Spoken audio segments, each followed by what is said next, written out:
Olá, queridos irmãos e amigos, a paz do Senhor Jesus. Está entrando no ar mais uma edição do programa Escola Bíblica Dominical e hoje iremos analisar, estudar a lição de número 7 com o tema O Ministério da Igreja, uma lição extremamente importante para compreendermos a dinâmica da eclesiologia no seu todo.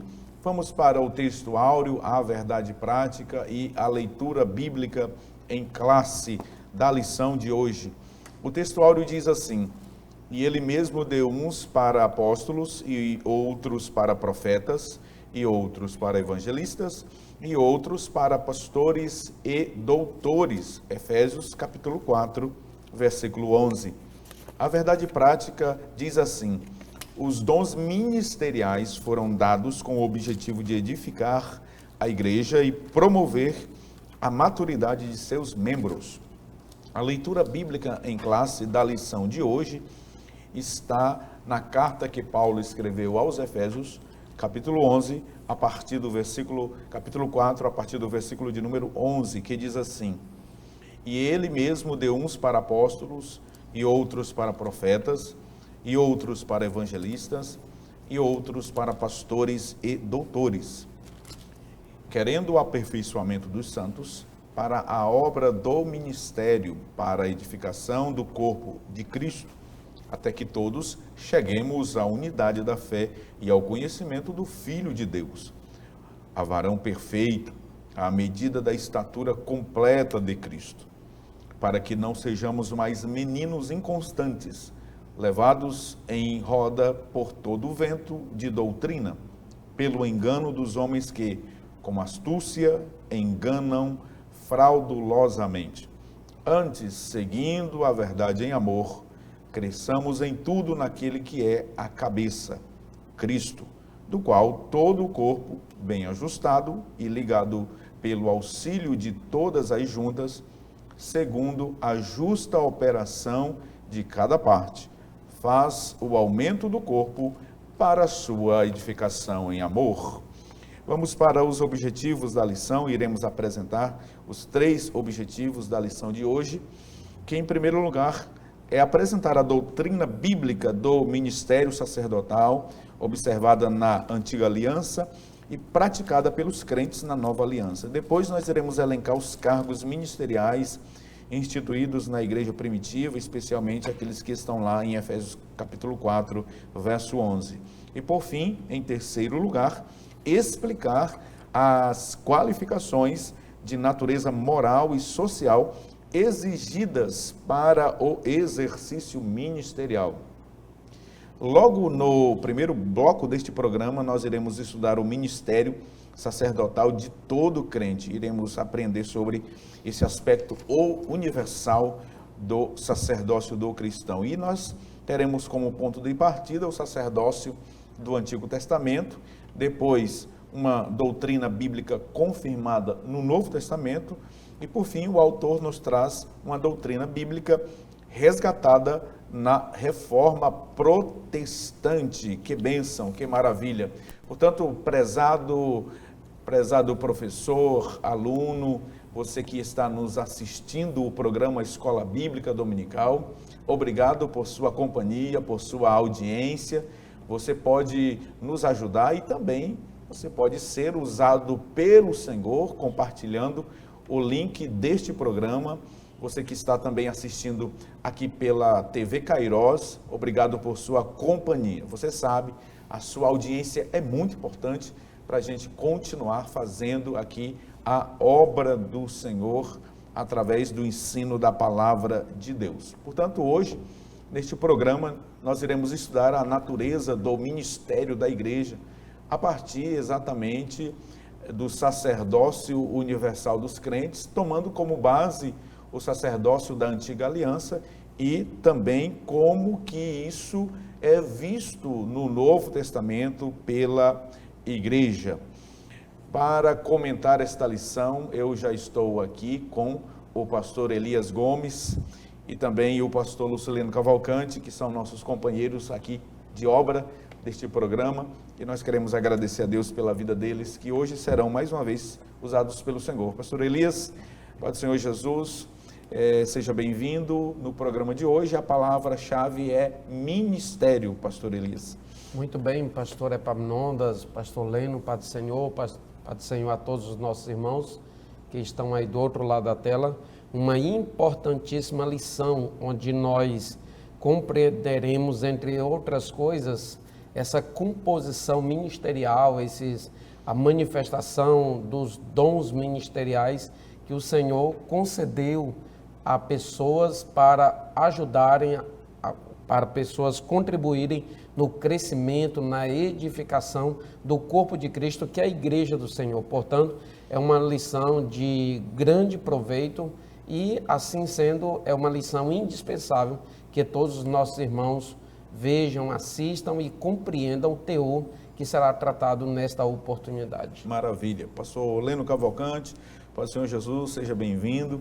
Acho muito interessante, pastor Leno, que a palavra-chave aqui é ministério, mas envolve aquilo que o pastor Elias, na sua fala introdutória, já colocou, né? Dons ministeriais, que são, não deixam de ser, né, pastor Elias, espirituais. Mas é bom que nós também, até a guisa de introdução, pastor Elias, nessa fala nossa introdutória, diferenciemos dons ministeriais, dons de serviço e dons espirituais naquelas 4 listas que tem no Novo Testamento. Pastor Leno, Pai do Senhor Jesus, mais uma vez, obrigado, é sempre uma honra tê-los aqui. É uma alegria, pastor Epaminondas, pastor Elias, estar aqui na companhia de vocês, na companhia dos nossos irmãos, estudando mais uma lição muito importante para o nosso aprendizado. Maravilha. Pastor Elias, vamos começar. E antes de falarmos sobre o ministério sacerdotal de todo crente, né, o sacerdócio na Antiga Aliança, é muito interessante que aqui uma fala introdutória, nós diferenciemos, né, esses dons que são apresentados no Novo Testamento, para que o nosso irmão que nos assiste agora, talvez ele não tenha essa familiaridade com essas distinções, mas há algumas listas no Novo Testamento que apresentam dons ministeriais, dons espirituais, dons de serviço, pastor Elias. Muito bem, pastor Epaminondas. Nós vemos que dons vem daquele termo charisma, que significa uma dádiva concedida, portanto, por Deus. Todos esses dons são concessões divinas. Não é propriamente um merecimento da pessoa, não é uma propriedade da pessoa, onde ela detém todo o poder, todo o domínio, é uma concessão divina, e dons por si só é uma capacitação concedida por Deus para finalidade específica, para finalidades muito importantes no andamento do reino de Deus aqui na terra, que é expressada pela igreja do Senhor e a igreja enquanto organização nós vimos aqui. E nós vemos que os dons, a grosso modo, na nossa linha, digamos que de entendimento teológico pentecostal, ela é subdividida basicamente em 3 grupos. Nós vemos dons que, no geral, os dons não têm uma limitação em termos de quantidade propriamente dito, e nem todos estão propriamente listados aqui no Novo Testamento. Deus, portanto, ele pode manifestar uma infinidade de dons e de tipos de dons diferentes. Então, mas a grosso modo, para fim didático, nós sabemos que tem os dons de serviço, boa parte deles são elencados, nós vemos na primeira epístola de Pedro, capítulo 4, nós vemos também em Romanos, capítulo de número 12, os dons que nós chamamos dons de serviço, são dons de naturezas variadas ali e que são de grande relevância para o bom andamento ou para o andamento eficaz da igreja. Existem os nossos irmãos que, apesar de terem o credo soteriológico basicamente similar a nós, mas quanto a essa manifestação ou quanto a essa atualidade dos dons espirituais, eles acreditam que não há necessidade disso, que não é para a igreja atual. Todavia, nós cremos. Por esta razão é que nós estamos evidenciando aqui os dons espirituais elencados lá em 1 Coríntios, capítulo de número 12. O apóstolo Paulo muito bem aborda sobre isso e também sobre a sua forma como usar nessa concessão divina. No capítulo de número 14 de 1 Coríntios, ele dá as lições, ou digamos que as diretrizes, como devemos proceder com esses dons espirituais concedidos à igreja. Mas há uma classe que é, digamos que a predominantemente que será falada ou tratada aqui na lição de hoje, que são os dons ministeriais. Nós assim chamamos aqueles dons que são mais, digamos, direcionados para a liderança da igreja. Aqueles que estão voltados para o corpo de líderes que, digamos que estão conduzindo a igreja. Nós vimos na última lição que a diferença da igreja enquanto organismo, enquanto organização. E enquanto organismo ela tem só uma cabeça, que é Cristo. Está lá em Efésios, capítulo 4, está no capítulo 5 também, verso 23, uma cabeça apenas que é Cristo. Mas a igreja, enquanto local, enquanto organização, o Senhor estabeleceu liderança. Isso é absolutamente bíblico, está muito explícito e nós jamais devemos ignorar, porque seria uma tamanha tolice nós fecharmos os olhos para essa abordagem bíblica. Portanto, o Senhor constituiu apóstolo, constituiu profeta, constituiu evangelista, constituiu pastor e constituiu mestre para integrar a liderança que conduziria sábia e eficazmente o corpo de Cristo. Maravilha. Agora, pastor Leno, para nós falarmos sobre o sacerdócio universal dos crentes, que é um dos tópicos da lição, o pastor comentarista, pastor José Gonçalves, ele traz, né, essa ideia da gente analisar o sacerdócio no Antigo Testamento. Vamos dar uma olhada, pastor Leno Cavalcante, como que era o sacerdócio na Antiga Aliança, para a gente partir para essa confirmação no Novo Testamento. Muito bem, pastor Epaminondas, pastor Elias.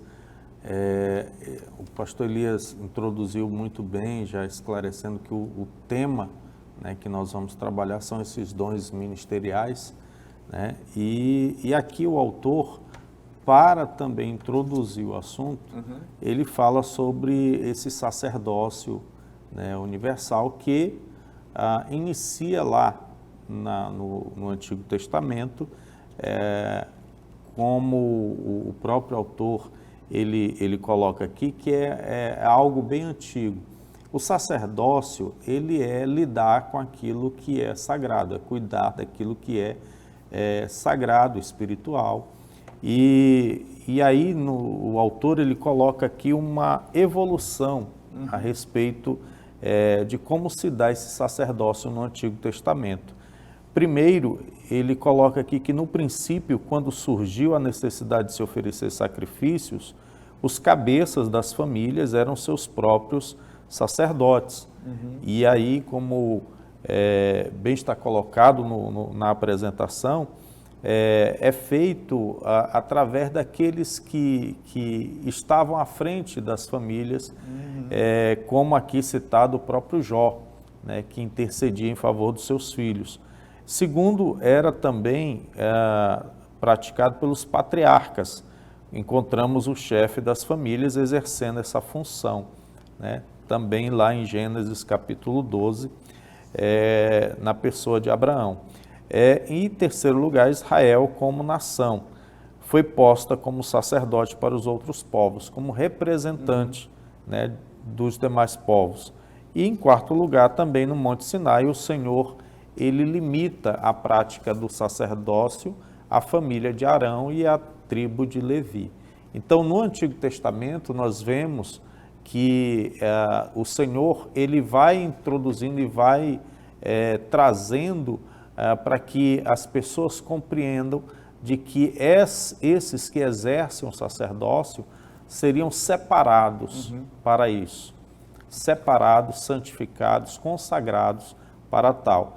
Isso vai dar uma ideia do propósito de Deus em relação a toda a humanidade, que Deus ele requer, na verdade, que todos que o conheçam possam participar dessas coisas santas. Agora, pastor Elias, vimos que o sacerdócio universal de todos os crentes, como é posto aqui pelo pastor José Gonçalves, o nosso comentarista, é uma doutrina bíblica, né? Ela tem as suas bases no Antigo Testamento e é confirmado no Novo Testamento.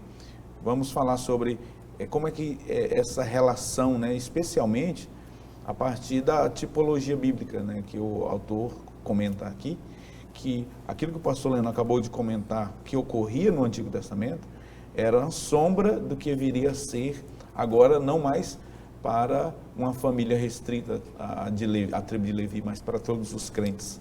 Com certeza, pastor Epaminondas, pastor Leno, nós vemos que desde o princípio o propósito de Deus era manter um contínuo relacionamento com o homem, com a sua criatura. Portanto, ele queria essa koinonia, essa comunhão contínua. E era por meio da figura, né, inicialmente, pastor Leno já leu esse estágio aí de progressão, e a gente percebe que esse processo só foi ampliando.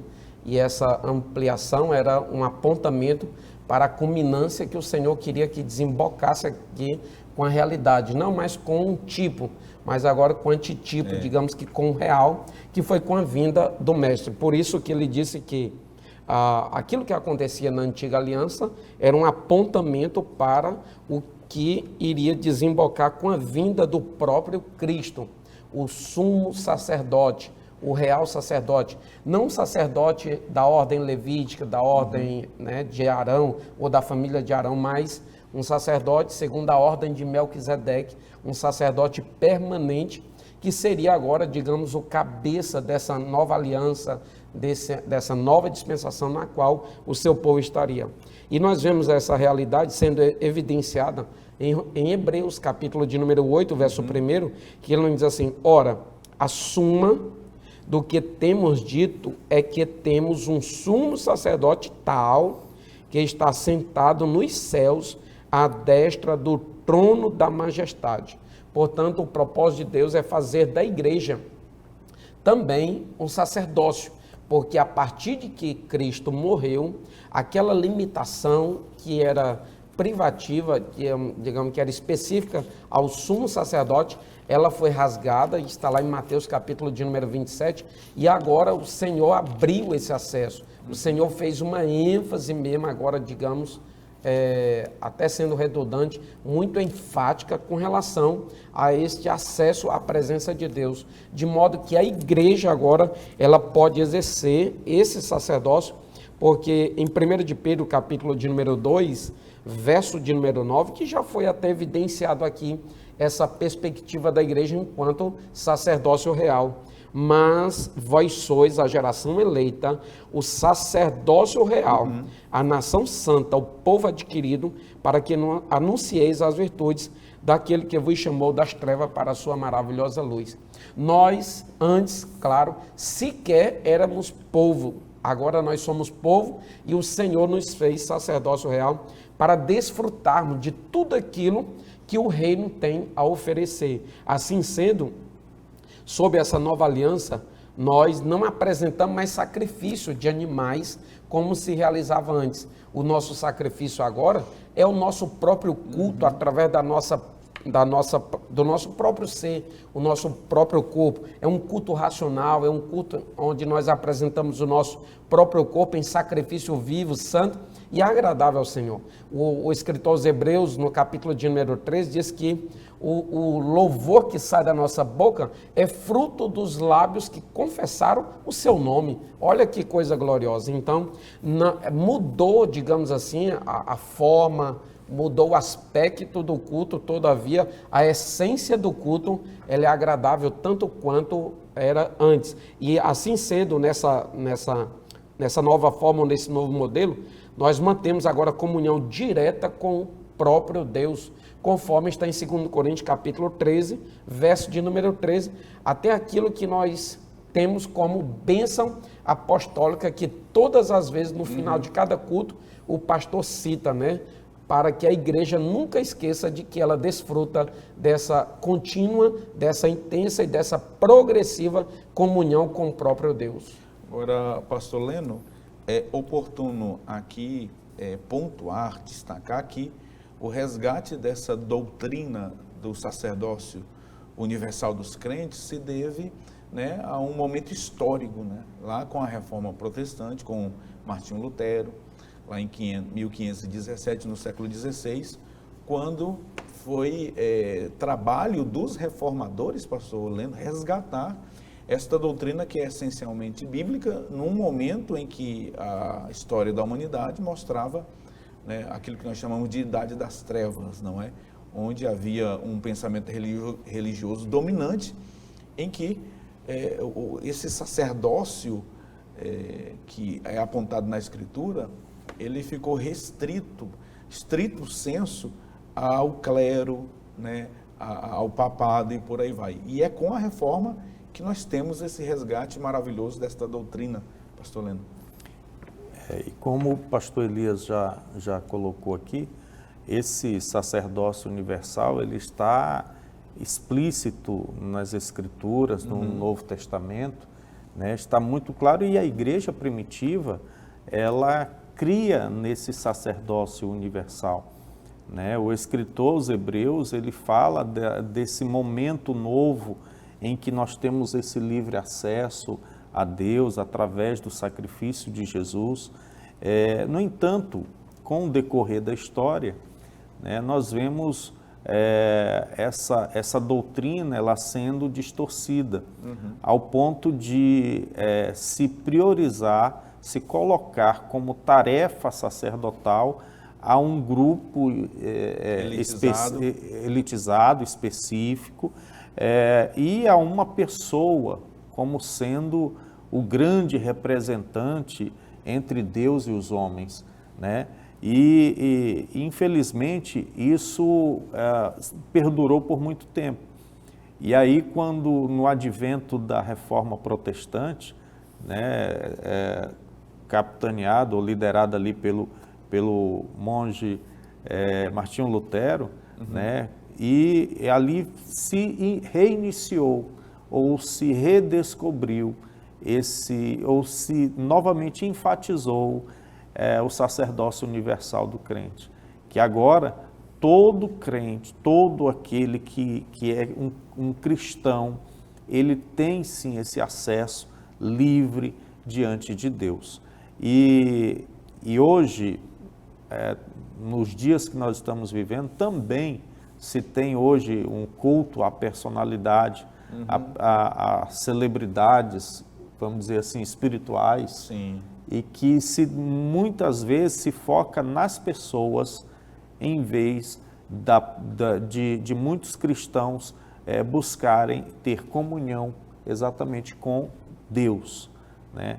É certo que, como nós vamos ver aqui, nós temos lideranças na igreja, as quais Deus ele incumbe de determinadas tarefas, né, para realizar, porém, cada um que procura Deus tem liberdade em receber essa comunhão com o seu Deus. É até por isso que Jesus morreu na cruz do Calvário, para reatar essa comunhão entre o homem e Deus. Isso é maravilhoso, essa doutrina, porque o véu do templo se rasgou e, portanto, todo crente agora tem acesso direto à sala do trono de Deus e pode entrar, inclusive, segundo o escritor aos Hebreus, com ousadia na presença do Senhor, pelo novo e vivo caminho. Portanto, você, eu, todos nós temos acesso direto a Deus. Você pode entrar no seu quarto, trancar a sua porta, orar ao Senhor, falar em secreto com Deus, e Deus em secreto, Ele vai te responder e vai manifestar a sua glória e o seu poder sobre a sua vida. Vamos para o primeiro intervalo, daqui a pouquinho voltaremos para falar sobre os dons ministeriais. Não saia daí, voltaremos já já.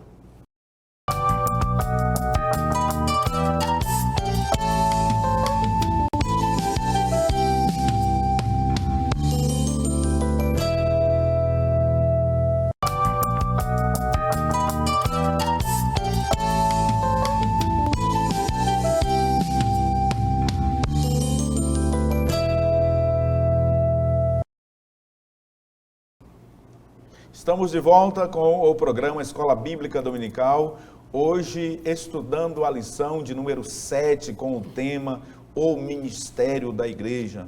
Os comentaristas já estão conosco aqui, comentaram o primeiro tópico, o pastor Elias Gomes, o pastor Lucileno Cavalcante, e agora nós iremos trabalhar o segundo tópico da lição, que tem o tema a estrutura ministerial do Novo Testamento. Como que o Novo Testamento apresenta estes dons ministeriais, dos quais o pastor Elias já muito bem os distinguiu dos dons espirituais e dos dons de serviço.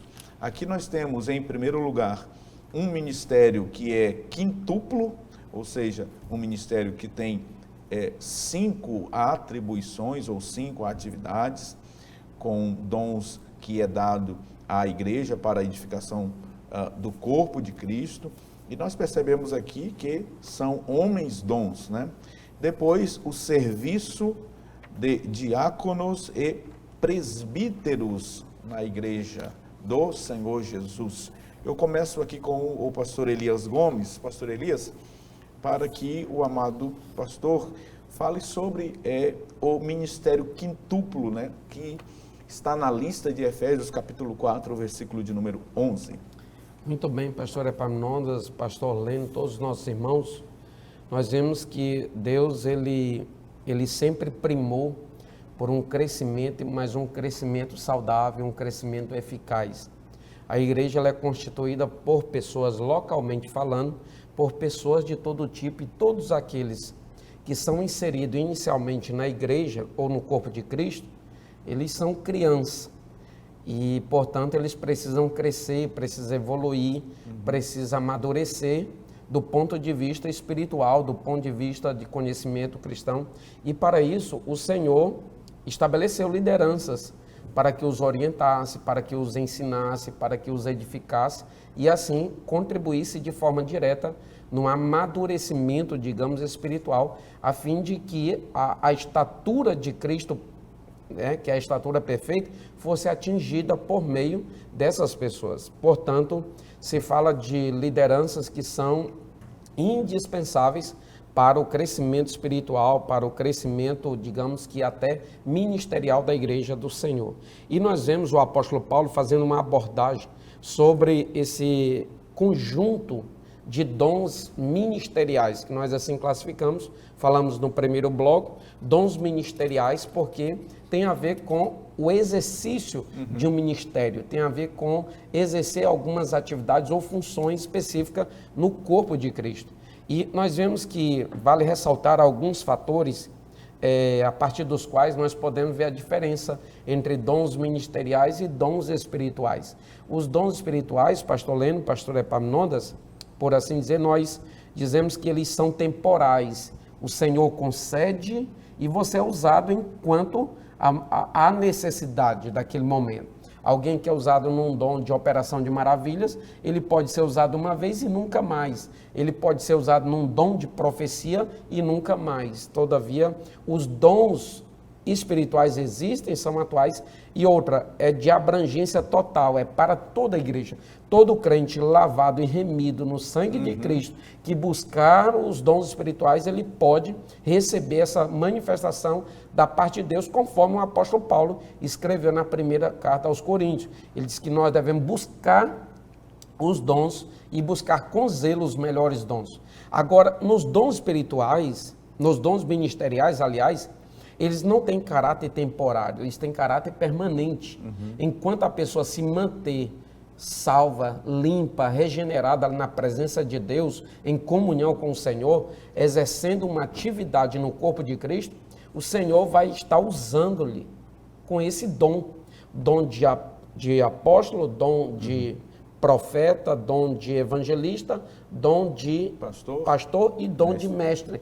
Nós até às vezes usamos a mão aqui para fazer uma ênfase com relação ao dom de apóstolo, aquele que lançou o fundamento das doutrinas básicas da igreja, conforme não só a de Cristo, mas também dos apóstolos, está lá em Efésios 2:20, e nós vemos aqui esse dedo indicador do profeta, aquele que diz, assim diz o Senhor.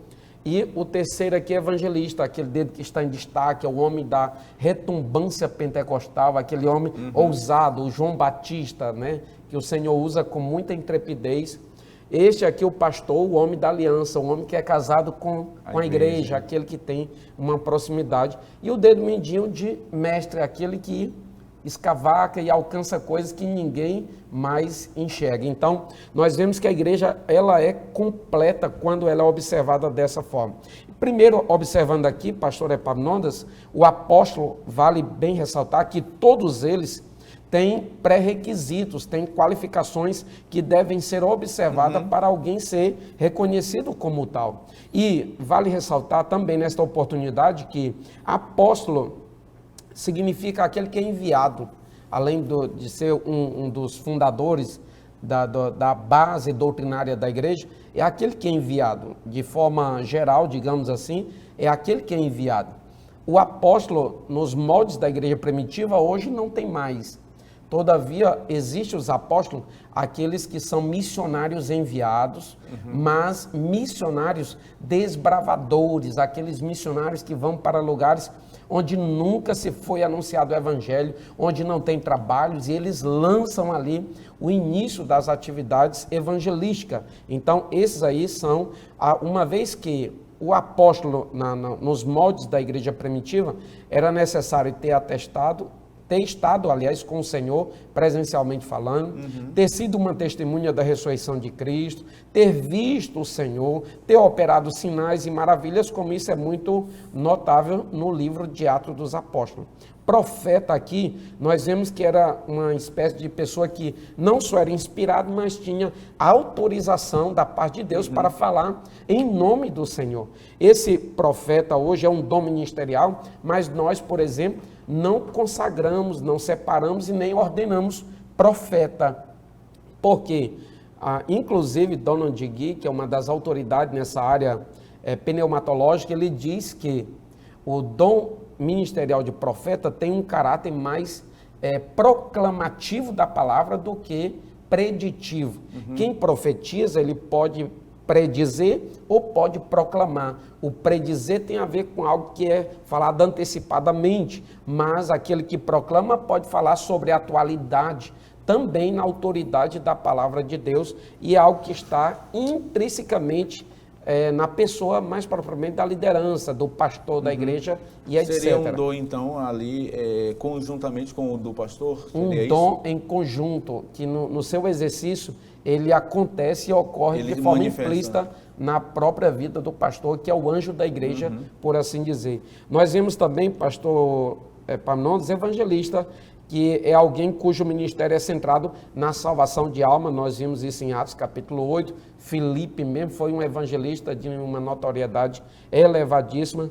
E pastores e mestres também, uma vez que uma das qualificações para alguém ser ordenado ao pastorado é ser mestre, é saber manusear correta e eficazmente a palavra de Deus. É aquele que sabe ensinar e sabe ensinar com muita destreza a igreja do Senhor. É o obreiro aprovado que sabe manusear bem a palavra do Senhor. Então, é indispensável que o pastor não só apacente as ovelhas, não só ande com o cajado, não só ande com a vara para espantar os lobos devoradores, mas também que saiba manusear corretamente as escrituras, que é o seu principal instrumento de atuação no pastorado. Maravilha. Com essa exposição, pastor Leno Cavalcante, fica muito claro que, portanto, não há hoje apóstolos nos moldes daqueles que lançaram as bases, os fundamentos da igreja, não é? Mas, assim, na característica do ponto de vista lato sensu, a gente pode até admitir, conforme o pastor Elias muito bem expôs. Eu lembrei agora, falando do evangelista, nós temos, por exemplo, aqui em Marabá, o pastor José Carvalho, né, com um ministério extraordinário, um grande ganhador de almas, o saudoso evangelista pastor Mano Ferreira, né, homens cuja vida foi dedicada a ganhar almas, né, para o reino dos céus e tantos outros. E o mestre, pastor Leno Cavalcante, ele quando vai ministrar um ensino, né, ele enxerga ali um detalhe na escritura que às vezes a gente relê e não consegue. É algo maravilhoso, é Deus, não é, pastor Elias, pastor Leno? Pastor Leno, fale-nos sobre ainda o serviço do diácono, dos diáconos, né, e os presbíteros na igreja. Muito bem, pastor Epaminondas, essa explanação aqui do pastor Elias, né, falando a respeito dos dons ministeriais aí de Efésios 4:11, é maravilhoso a gente ver assim e entender que são concessões de Deus, né? Que coisa maravilhosa, né? Concessões de Deus à sua igreja. E dentro dessa estrutura que Deus estabelece na sua palavra para funcionamento dessa igreja local, dessa organização, nós vemos na Escritura essas duas funções, de diácono e presbítero. E é importante dizer que são funções bíblicas, estão na palavra de Deus. E são separados e consagrados exatamente para atender uma necessidade da igreja local, né? Então, assim, aquilo que a Bíblia ela apresenta, como nós estudamos na lição passada, lá em Atos capítulo 6, né, da separação dos diáconos, foi diante de uma necessidade que a igreja primitiva, a igreja em Jerusalém, estava precisando de esse apoio, os apóstolos estavam precisando desse apoio. E então são separados e é instituído o diaconato. Os diáconos, a palavra diácono, ela significa literalmente servir. Então, nesse sentido, nós temos que os diáconos, eles estão ali para prestar esse serviço à igreja dentro das suas necessidades. A necessidade lá da igreja em Jerusalém era na área social, era ali no trabalho com as viúvas. Então, a parte social não limita o trabalho dos diáconos nos dias de hoje. Tudo que é necessário na igreja se fazer, né, está ali para ser feito e os primeiros a tomar a frente disso são os diáconos, né, seja para cuidar da organização ali do culto, seja para trabalhar ali na assistência a quem está ali dirigindo o culto, seja na questão da própria estrutura da igreja, tudo que é necessário. Eu me lembro quando eu fui separado ao diaconato, né, o pastor nos instruindo, né, e ele disse, olha, tudo que precisar na igreja, vocês têm que estar à disposição para servir. Seja para levar um copo com água, né, seja para pregar também. Sim. Né? O Estevão era um diácono, né? Exatamente. E cheio do Espírito Santo. Então o diácono ele está ali para o que precisar, né? E em contrapartida também, os presbíteros, a palavra presbítero, ela está relacionada, né, a um supervisor, a um ancião, alguém maduro, alguém equilibrado, alguém apto para o ensino, né? Alguém escolhido por Deus para auxiliar ali no governo da igreja, ao pastor da igreja, né? Naquilo que também a palavra ela vai nos falar a respeito das qualificações do presbítero. Mas é importante também a gente destacar que dentre esses presbíteros que vem aquele que vai presidir a igreja, que vai liderar a igreja. Então, nesse sentido, nós como pastores também nós somos, né, esses presbíteros também. Então, nessa estrutura bíblica, né, o Senhor ele organiza, ele nos dá as condições para organizar a igreja local. Que maravilha.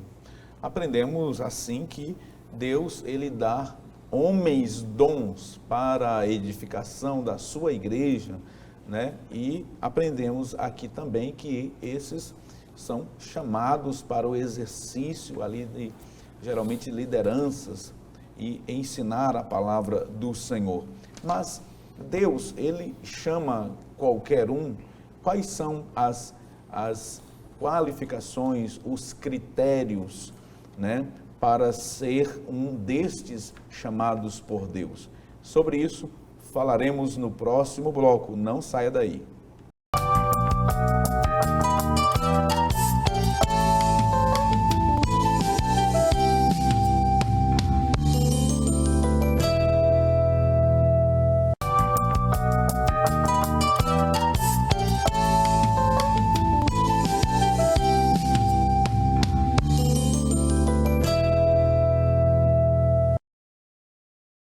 Estamos de volta com o programa Escola Bíblica Dominical para falar sobre o terceiro tópico desta lição. Você que está chegando agora, estamos estudando a lição de número 7. Como o tempo está voando, não é? Nós já estamos na 7ª lição deste primeiro trimestre de 2024. E agora nós iremos falar sobre as qualificações para o ministério, as exigências de Deus para alguém exercer o ministério na Igreja de Cristo. Veja que nós temos qualificações de natureza moral, qualificações de natureza social e, por fim, o autor conclui falando sobre qualificados para o ministério. Querido pastor Elias Gomes, para exercer o ministério, pastor Elias, na Igreja de Cristo, não é de qualquer modo, né? Não é de qualquer forma. Exige-se daquele que tem essa vocação, essa chamada, pastor Leno, algumas qualificações de ordem moral, social, né? Eu até falava com o pastor Leno em off, antes de entrarmos no ar, sobre Levíticos, capítulo de número 21, onde o sacerdote ele também havia ali uma série de qualificações físicas. Ele não podia ter alguns problemas, né? Inclusive, o pastor Leno aqui falou sobre uma recente ministração a obreiros sobre aquele texto, aplicando espiritualmente a nós, não é? Então, pastor Elias, exige-se do obreiro, daquele que é chamado por Deus para fazer a obra do Senhor, qualidade de natureza moral. E elas estão elencadas aqui, pastor Elias Gomes. Exatamente, pastor Epaminondas. Nós vemos que é um privilégio elevadíssimo integrar, constituir, por assim dizer, o santo ministério, porque assim a palavra de Deus se refere a esse ministério de santo ministério. Então, por aí nós já somos direcionados a compreender o quão sério, o quão importante é nós fazermos parte de um ministério que é constituído pelo próprio Deus. E nós vimos que o Senhor, através dessa ênfase que acontecia no Antigo Testamento quanto ao sacerdote que não podia apresentar determinados defeitos, né, na sua parte física, no seu corpo físico, ele aponta de alguma forma para a vida de integridade moral, ética e até social dessa pessoa, da pessoa que vai integrar o ministério do corpo do Senhor, mais propriamente falando da liderança. E isso é acompanhado também de uma responsabilidade tal que o apóstolo Paulo diz para nós sermos modelos, para nós sermos exemplos, para sermos aquele pelos quais a igreja será orientada. Ele mesmo, em certo momento, ele diz: sede meus imitadores, como eu sou de Cristo. Olha só o tamanho da responsabilidade. É claro que isso não implica dizer que as pessoas que integram o Santo Ministério não têm falha, não têm defeitos, são pessoas absolutamente perfeitas, não se trata disso, mas se tratam de pessoas que são irrepreensíveis, pessoas que não têm na sua conduta uma acusação legítima, uma acusação consistente, uma acusação, digamos, que tenha respaldo para fazer aquilo. Então, para se ingressar no Santo Ministério, há uma necessidade de que toda liderança que, digamos, que lidera um trabalho maior, que vai separar líderes que exercerão tais atividades ou ocuparão tais funções no corpo de Cristo, em especial no ministério, elas devem diligentemente observar isso. E isso para quê?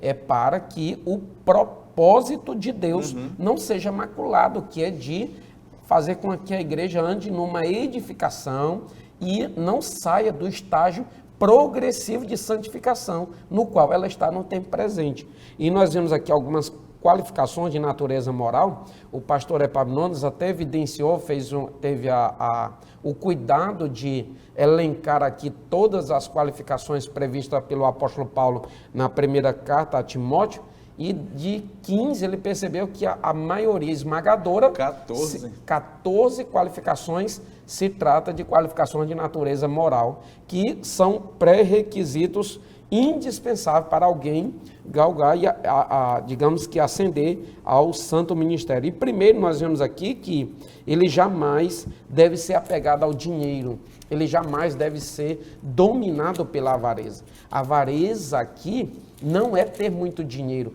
Há pessoas, pastor Leno, pastor Epaminondas, que pensa que avarento é só aquele que tem muito dinheiro, ou quem está sujeito à avareza é apenas as pessoas que são ricas ou têm uma grande propriedade. E não é. Às vezes a pessoa tem amor, tem apego ao dinheiro, tem apego exacerbado a bens materiais, mesmo não os tendo. Isso é muito sério. Então o apóstolo Paulo repreende isso. Ser irrepreensível é se portar de forma que eu não dou legalidade para os outros puxarem minha orelha, para que os outros encontrem uma brecha, uma lacuna, digamos assim, e tenham respaldo para me repreender, inclusive em público. Então, isso é muito importante para que as acusações, elas podem existir, como às vezes existem, mas devem ser infundadas. Quando alguém, por exemplo, se levantar com uma acusação, ela deve não ter consistência, porque de uma forma ou de outra nós somos imperfeitos. Portanto, nós vemos assim, pastor Epaminondas, que significa que o obreiro, a grosso modo, ou no mínimo, ele deve ter uma vida irrepreensível, né? Se portar dessa forma, que não dê lugar para que os outros encontrem consistência em acusações contra ele, contra esta pessoa que é designada para integrar o santo ministério. E assim, pastor Leno, a gente percebe que dessas exigências aqui, né, elencadas, nos parece que os requisitos para ocupar posição, função de liderança na igreja exigem mais excelência moral, social do que intelectual, porque na lista aqui aparece apenas esse requisito intelectual, né? Apto para ensinar. Com isso, nós não queremos dizer que o obreiro não deve se dedicar ao ensino, muito pelo contrário, ele tem que ser apto para ensinar. Aí, pastor Leno, eu gostaria de, antes de falarmos sobre as qualificações de natureza moral, gostaria que o senhor desse aí uma pincelada, uma pontuada nesse apto para ensinar. O pastor, o diácono, o auxiliar, o evangelista, ele tem que ser dado a palavra, não é, pastor Leno? É importante dizer assim que o ministério cristão, o serviço, né, que cada obreiro é chamado para realizar, está intrinsecamente ligado à palavra de Deus. Ele tem que, para exercer, não só para exercer o seu ministério, mas como cristão, como servo de Deus, ele tem que ser alguém dedicado à palavra de Deus. E aquele que é chamado, como bem colocou o pastor Elias, ao santo ministério, um ministério que, dentre a igreja eleita do Senhor, o Senhor ele separa pessoas, obreiros, para servir a esta igreja, a responsabilidade é muito grande.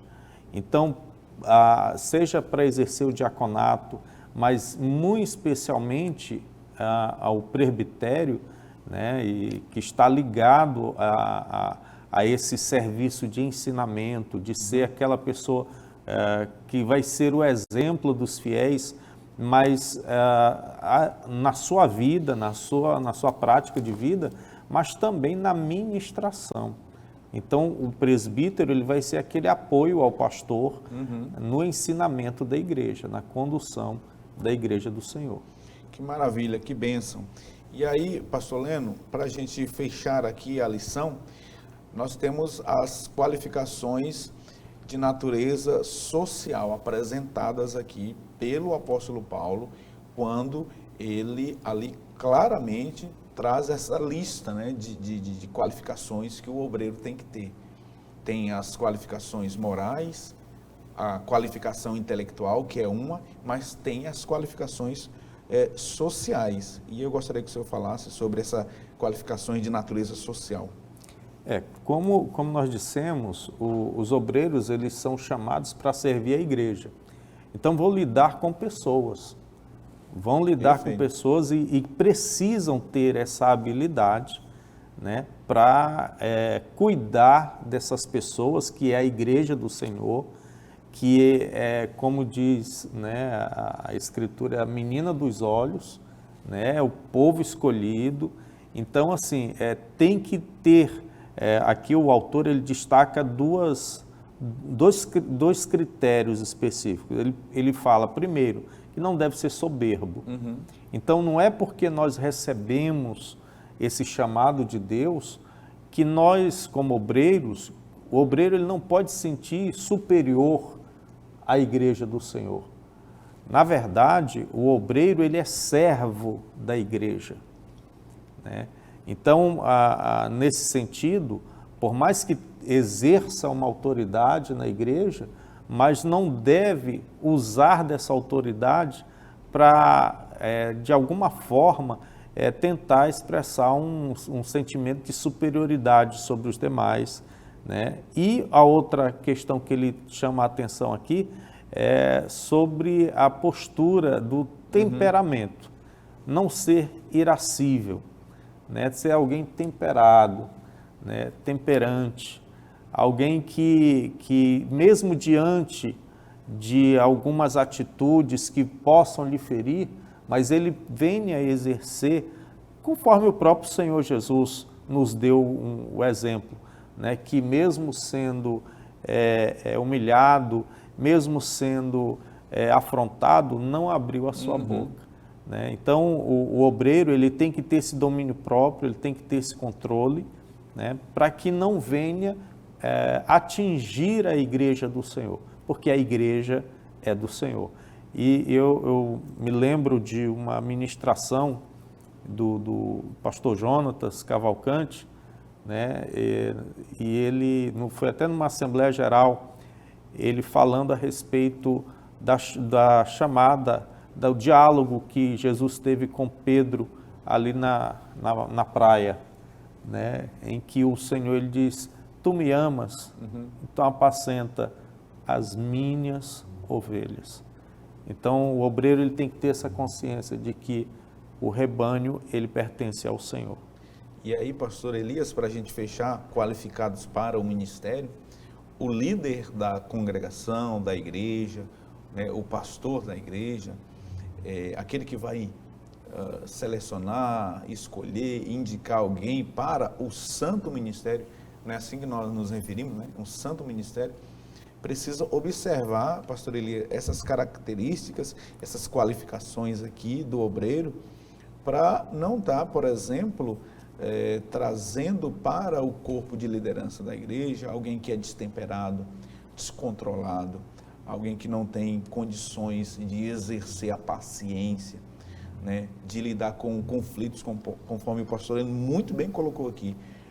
Cabe então ao pastor da igreja, o supervisor ali das ovelhas, enxergar em cada homem de Deus que será escolhido, anteriormente, essas qualidades. Isso é muito importante, pastor Epaminondas, pastor Leno, porque isso vai determinar, em muitos casos, os níveis de problemática que a igreja terá pela frente. Muitas das vezes a saúde, então, espiritual, a saúde da comunhão, a saúde, digamos que convivencial da igreja depende em muito do critério que a igreja ou a liderança utiliza para separar alguém ao santo ministério. O que se vê por aí afora igrejas surgindo após outras numa escala elevadíssima, por motivações erradas, muitas das vezes, e as consequências elas são absurdamente drásticas, porque não se observa na ânsia de ter número, na ânsia de ser ou pessoas que são dominadas pela numerolatria, por assim dizer, elas não têm critério, elas não têm observância às qualificações e acaba que inserindo pessoas que sequer nasceram de novo. Porque esse é o primeiro critério maior, é ter nascido de novo. nem todo crente é pastor, mas todo pastor deve necessariamente ser crente e crente de verdade, crente nascido de novo. Diga-se de passagem, a nossa igreja, ela tem problemas, mas é uma das igrejas que mais prima por equilíbrio, porque a saúde também está no equilíbrio. Não, digamos assim, o Senhor ele nos chamou e outorgou a igreja para ela crescer. Ela não deve ficar engessada em nome do zelo exacerbado e não crescer, porque aqui não pode ter problema. Nós passamos 10 anos, 20, vamos entrar em 100 anos e dizer, não, nós somos só 10 obreiros aqui, mas é 10 santos, é 10 homens, digamos que balizados na palavra de Deus. O Senhor, ele orou a noite inteira para escolher 12 apóstolos e ainda veio um no meio que se chamava Diabo, por assim dizer. Ele mesmo falou na sua palavra e então nós não estamos isentos de problemas. Tem obreiros desqualificados, tem, todavia a predominância, ou seja, aquilo que caracteriza o corpo ministerial de Cristo deve ser o zelo, deve ser o cuidado, deve ser essa saúde moral, social e ética no corpo de Cristo, e mais propriamente também no ministério, no santo ministério, como o senhor já falou. Que maravilha! Nós vamos então concluir mais um programa. Aprendemos hoje sobre o sacerdócio universal de todos os crentes. Também vimos sobre os dons ministeriais elencados lá em Efésios capítulo 4, versículo 11. E por fim aprendemos que esses obreiros, eles chamados pelo Senhor, devem ter qualificações morais e de natureza também social para que o ministério possa edificar a igreja de Cristo até que o Senhor volte para arrebatar a sua noiva. Lembrando que esta lição será ministrada presencialmente no domingo, dia 18 de fevereiro, e, portanto, você, aluno de escola dominical, como é assíduo, não pode faltar, tá bom? Vá à escola dominical mais próxima da sua casa, aí junto à sua congregação, o seu pastor congregacional, o seu professor de escola dominical, o seu coordenador, para que você continue crescendo, aprendendo da palavra do Senhor nosso Deus. Deus te abençoe, obrigado por sua audiência, por sua companhia. Nós queremos também agradecer a produção do programa, que nos ajuda a fazer esta obra na pessoa do Albert Júnior. Deus abençoe. Agradecemos também aos comentaristas que estão aqui, o pastor Elias Gomes, o pastor Lucileno Cavalcante, servos do Senhor que estão sempre disponíveis, na medida do possível, para então estarem cooperando com o reino de Deus através deste ministério maravilhoso e lindo que é da docência, né, do ensino de mestre. Nós estamos diante de mestres da palavra do Senhor nosso Deus. Agradecendo também ao nosso pastor Salles, que nos dá sempre liberdade para a condução deste programa. Vamos encerrar agradecendo ao Senhor, orando, pedindo que o nosso amado pastor Leno nos despeça em oração. Senhor nosso Deus, Pai Celestial, te agradecemos por mais um momento de estudo da Tua Palavra. Rogamos a Ti que o Senhor possa abençoar a cada um dos nossos irmãos que estão acompanhando este programa, que possam, Senhor, verdadeiramente viver aquilo que temos aprendido do Senhor através da Tua Palavra. Que o Senhor continue abençoando, ó Deus, este programa, na pessoa do pastor Epaminondas, pastor Elias, ó Deus amado, e que seja sempre esse instrumento, ó Deus amado, para abençoar a nossa escola bíblica dominical. Assim te pedimos, te agradecemos em nome de Jesus.